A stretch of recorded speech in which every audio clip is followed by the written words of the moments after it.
अस्सलाम वालेकुम दोस्तों। आज हम बात करेंगे उन औरतों की जिनके पास वक्त भी होता है, रिसोर्सेज भी होते हैं, घर में हेल्प होती है, नौकर चाकर होते हैं, शौहर अच्छा कमाता है, ज़िंदगी में ज़ाहिरी तौर पर कोई कमी नहीं होती और फिर भी कभी-कभी यही औरतें दूसरों के घर जाकर उनकी ज़िंदगी को जज करती हैं। आपने भी ऐसी बहुत सारी औरतों को देखा होगा अपने ही सोसाइटी में, अपने ही गिर्द, अपने ही फ्रेंड सर्कल में कि किसी के घर ये औरतें जाती हैं और एक नज़र डालती हैं और फिर कहती है कि अरे ये घर कितना बिखरा हुआ है, अरे ये मैनेज कैसे करती होगी। लेकिन यहाँ एक सवाल उठता है कि क्या हर इंसान की ज़िंदगी सेम होती है? जो औरत आपके सामने खड़ी है, हो सकता है वो सुबह से शाम तक बिना रुके काम कर रही हो। बच्चों का प्रेशर, घर का काम, इमोशनल स्ट्रेस, कभी फाइनेंशियल टेंशन और शायद उसके पास कोई हेल्प भी ना हो।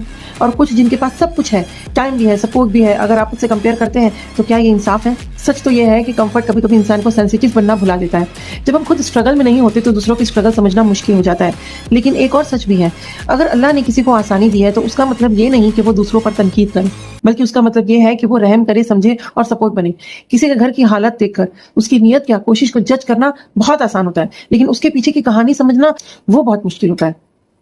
और शायद इसीलिए आज खूबसूरती परफेक्ट घर में नहीं बल्कि परफेक्ट एटीट्यूड में होती है।